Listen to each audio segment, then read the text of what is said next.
Welcome to the Edinburgh Fringe, and welcome to the unexpected Bette Midler in this podcast episode.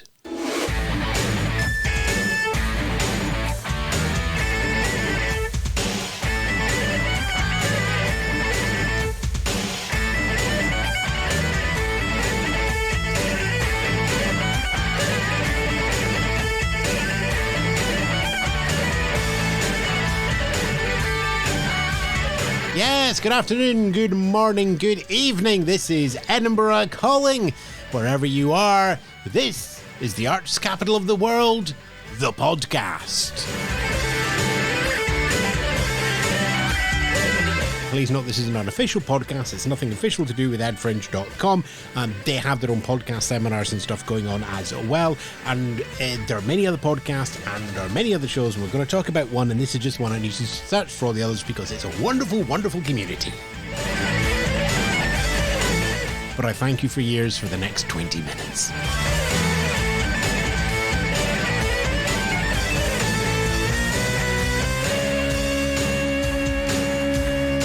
That introduction went long enough to go all the way up to the end of the theme tune. Bumper, as always, supplies my need for all your bagpipe rock and roll needs, as long as they're from Texas. Thanks very much. 21 years on the theme tune. Ewan, Spence here calling.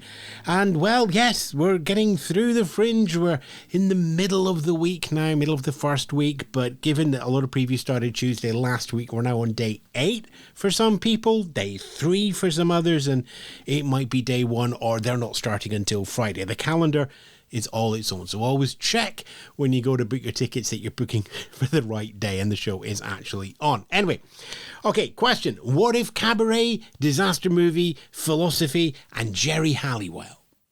You get Apocalypse Cabaret, songs for the end of the world. Scout Durwood's show, bringing a dark delight to this year's Edinburgh Festival Fringe. There's a mix of original songs, cabaret standards, and a dash of existentialism. We've got a lot of ground to cover, myself and Scout. This is Scout's first play, which means balancing between sticking to the page and performing for a live audience. We also talk about why cabaret thrives with restricted budgets. And there is the small matter of some of the names mentioned in the press release. Specifically, Bette Midler. And will anybody outside of the 1970s New York bathhouse scene get the reference?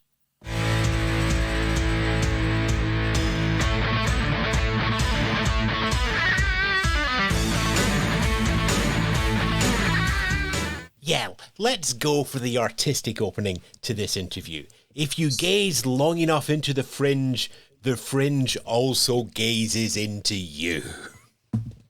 Hello, Scout. Hello. Am I allowed to use niche like that? Is that going to be okay? Yeah, that's what I was excited about that. I was excited we started about staring into, if you gaze, any reference to the gaze I'm excited about, to be honest. Why? Why?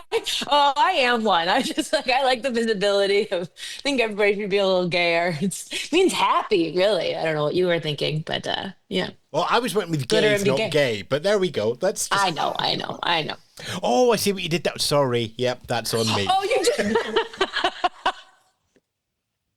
You well, need to be this gayer. Is going well, isn't it?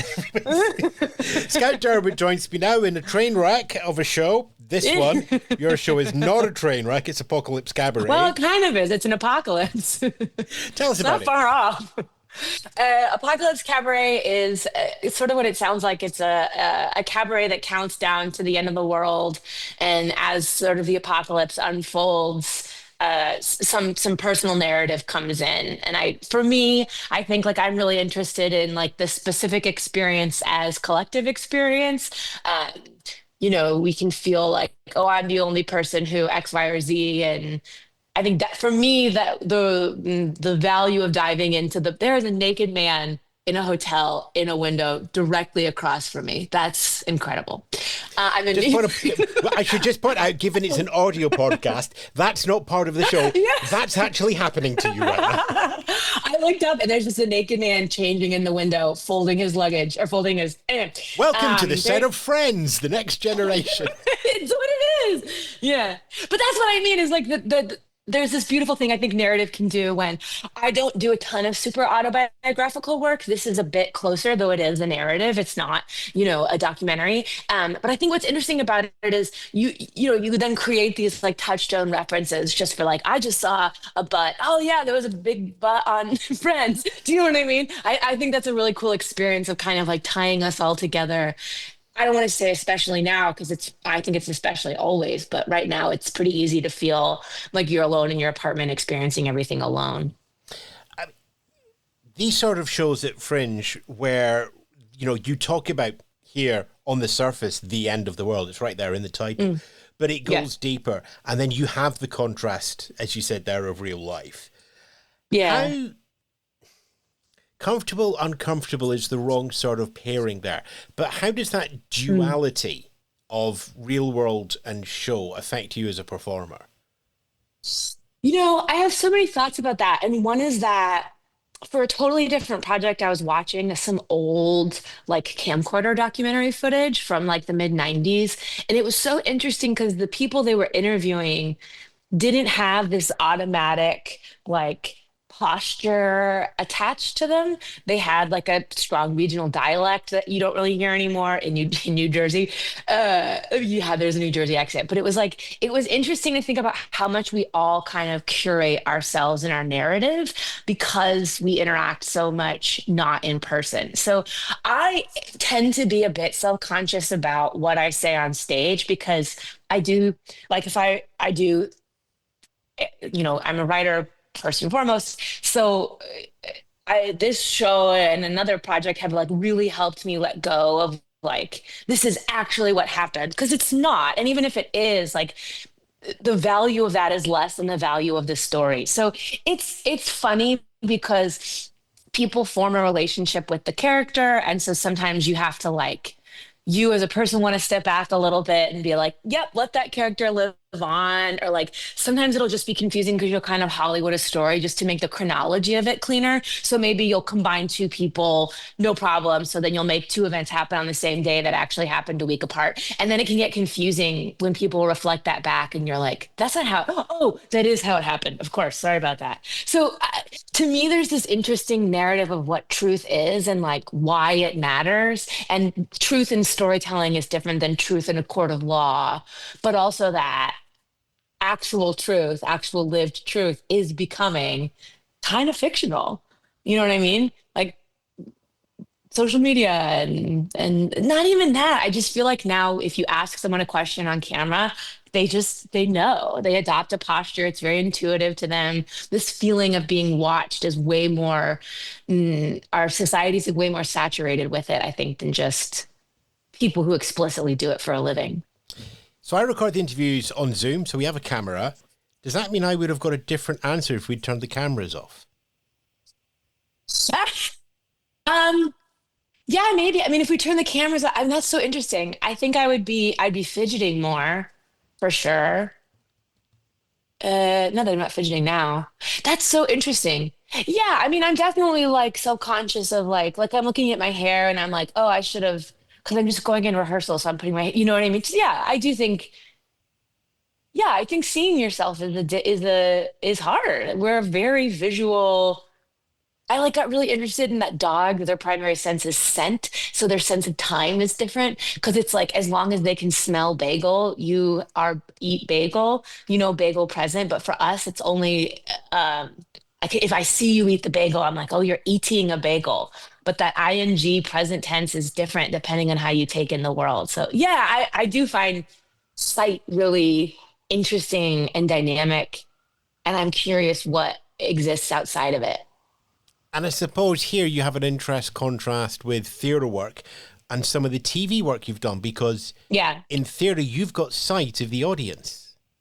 Yes. And that's to me why I'm so drawn to cabaret is it's a more, I love theater, don't get me wrong, but in terms of like what I want to perform as one person on the stage, I'm not going to like suspend your disbelief. So I feel like it's a healthier way to it's kind of like me saying like I'm going to suspend my disbelief as far as I'm asking you to do it. You know what I mean? Not pretending you're not here like some traditional plays do. It's a kind of a soft fourth wall. Or I say cabaret can't afford a fourth wall.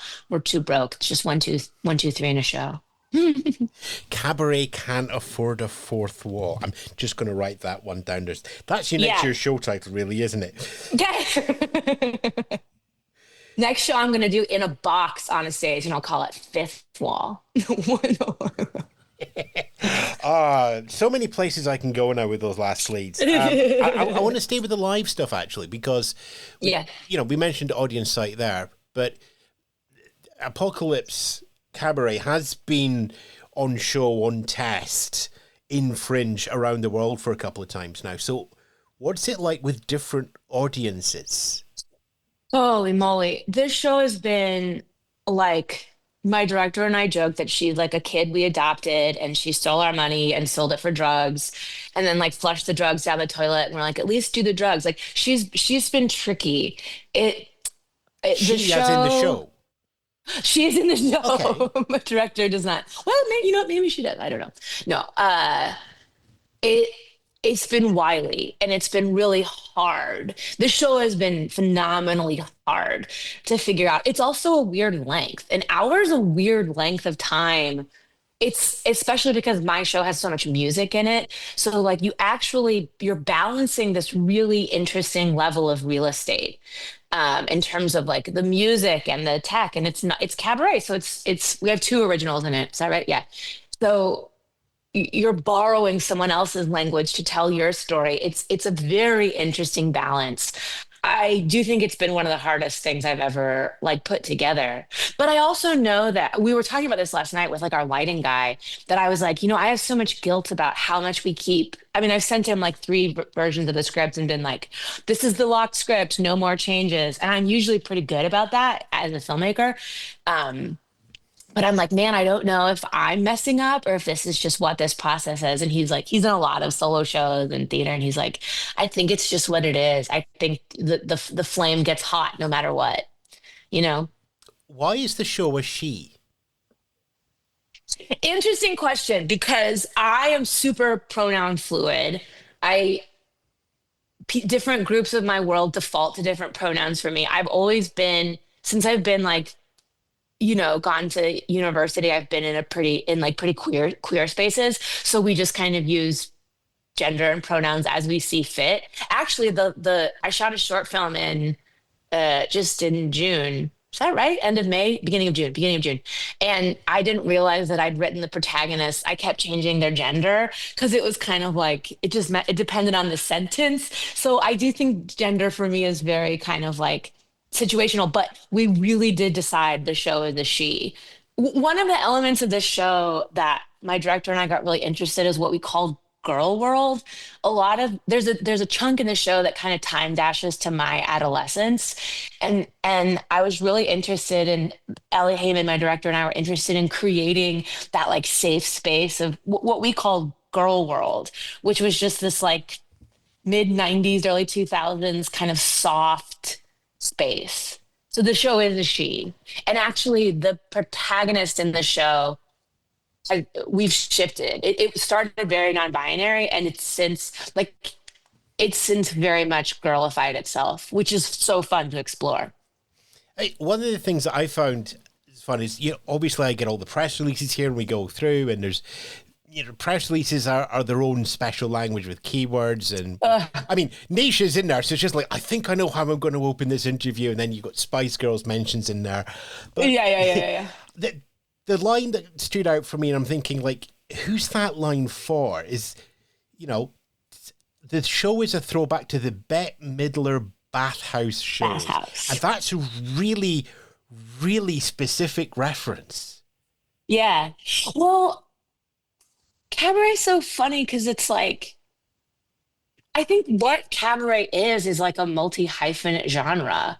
Like it's almost my point being there aren't a ton of it's not like feature films where there's like billions and billions of well-known examples. I think the Bette Midler bathhouse shows were really, really special. Sandra Bernhard comes up sometimes. And this show definitely borders on theater. Like it does play with genre quite a bit. Um, but yeah, I think Cabaret lets itself be intellectual. I think Cabaret always borrows a little bit of like capital D derelict. Like it just, to me, it's a genre that embraces a winking contradiction. How easy is that to sell to the audience beforehand, and more specifically in the first 5 minutes of the show? um, the first time I did this show, it wasn't funny enough. It just wasn't. I am so like bits or drugs. I like them. They make me feel good on stage. There's a lot of instant gratification. And so my director was really pulling me really hard towards action. And I had said, that's what I'd said. I want to do something that's not as funny because the world is really sad right now. And I want to honor that. And you know, that's where I was in my life. And then I did it, and I did it with people who, in front of people who I've performed at that theater a bunch, and they were kind of like, "Oh, are you not gonna sing Oh the Pretty Bottles?" Or and it was like, right, we really need to strike that balance again. So then it went a little. So point being, there is a bait and switch. It starts very razzle dazzle, very drunk, very, big outfit, big songs, original songs, and then it sombers up, it sobers up.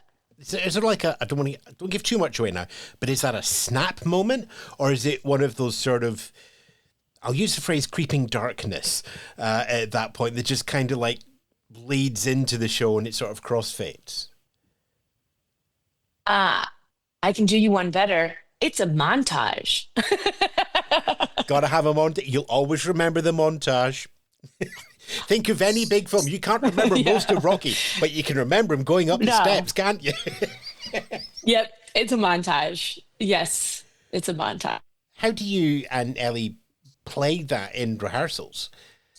We do a lot. Ellie is wonderful and has done so many solo shows. She does a lot of inviting different parts of me to rehearsal and then asking other parts to leave. So like we were walking to the rehearsal space today and she was like, I think we really want to ask like let's have producer. She's like, writer Scout can go take a nap where we really just want it. So it's like it's funny. Solo shows are like collaborative, but with fewer people. In film and TV, it's like you have your writer, you have your producer, you have your director, you have your actors. Well, solo show, especially confessional solo show, and then this is like confessional plus fiction plus a deeply imaginary circumstances, apocalypse. So it's not easy. It's been really, I mean, I said it's been hard. It's been really hard. I'm like really happy with it. And the show has built up even the previews we've done, people have come to see it multiple times because they're like, they just want to see what happens 2 days later because the script has been swinging really hard. And now, obviously, we're close enough to the gun that it's not been. And fairly soon in the process, we did like our song list got solidified. You know what I mean? And then, but little things have been changing. But yeah, today is all like, let's send the writer home and it's just an actor and a director today. Very meta. We're very meta. If you had a 1 hour, 3 minute long show, which song would you put back in? Oh man. I think My Funny Valentine, which is a cover that I do a lot. And so in like the kind of like laugh out loud, take one thing off is the version of the show that's just like my comedy music. It's scripted-ish, but there's not really a plot. There kind of is. We're moving through space, but there's not. That version is always kind of like eddies out around My Funny Valentine, which I sing. So Larry Hart, who wrote it, was 4'11". He was closeted gay. He drank himself to death. And I talk about that, and I always sing My Funny Valentine to myself because I think like self-love and, but so it's become a really kind of signature, powerful piece for me. And this show, we decided there like wasn't room for it. And there's not like that moment of like everything just calming down and let's just sing is in the show. It just is a different flavor. But yeah, I singing that song for me like feels so good. Edinburgh has lots of fringe and theatre, but it also has a lot of package shows and guest spots and other shows. Does that mean you've got My Funny Valentine in your back pocket when you're asked on to do a 3-minute spot with somebody else? Are we going to hear it in Edinburgh? No, but I do.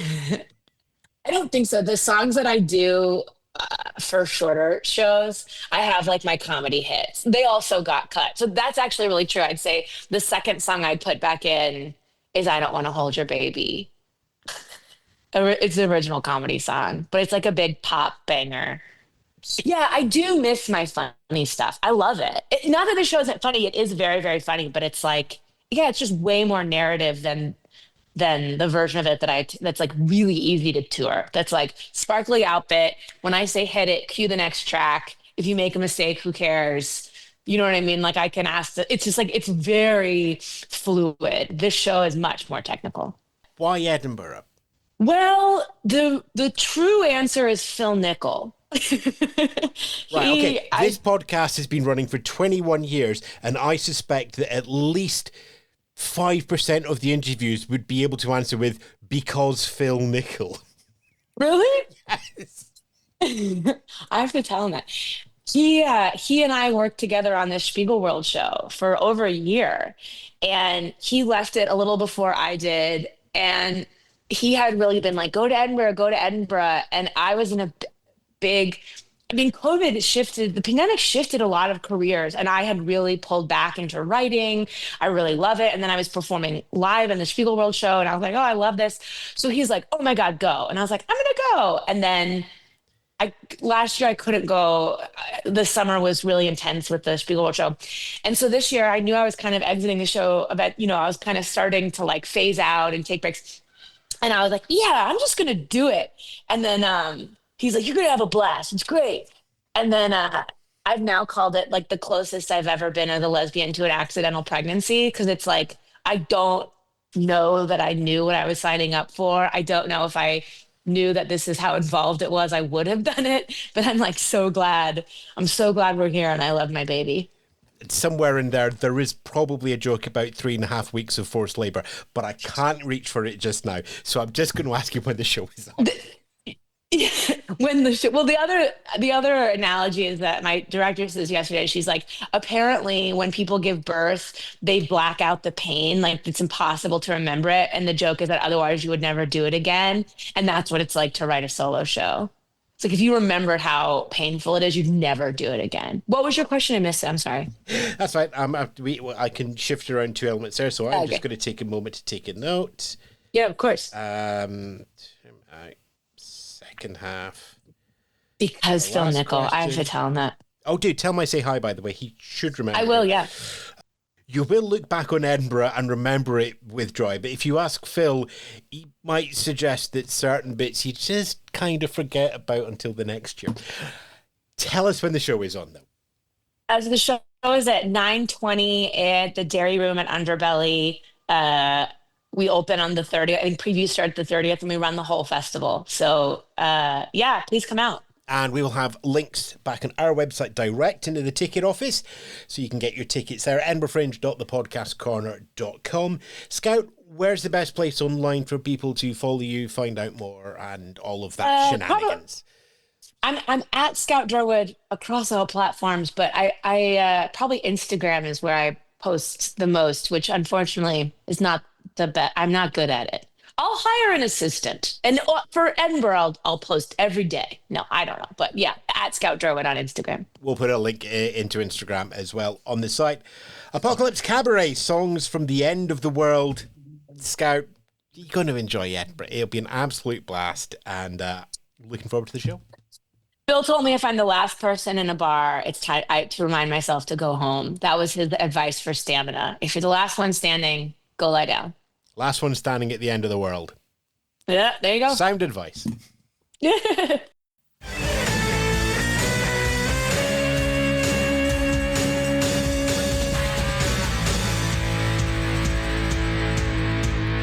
Scout Durwood there. Apocalypse Cabaret, songs for the end of the world. Underbelly Bristol Square is your 60-minute countdown until everything disappears. 9:20 in the evening right through until August the 24th. Yes, we will have a link to the box office back on our website, and yes, we will have a link to Scout's website there as well. EdinburghFringe.thepodcastcorner.com. As always, your links, like, love, share, subscribe, etc, etc, etc. Social media, hands together, please, please, please, please, please. Love them all. But for now, get yourself back out into Edinburgh and enjoy the arts. And if you're not in Edinburgh, either A, get yourself a ticket, come over here, you are missing so much fun, or find the arts, support your local fringe, support your local theatres, comedies, stand-ups, installations, everything. You know where they are. Go and find them. I'm off back into the town. I'm going to find somebody for tomorrow. But for now, ta-ra.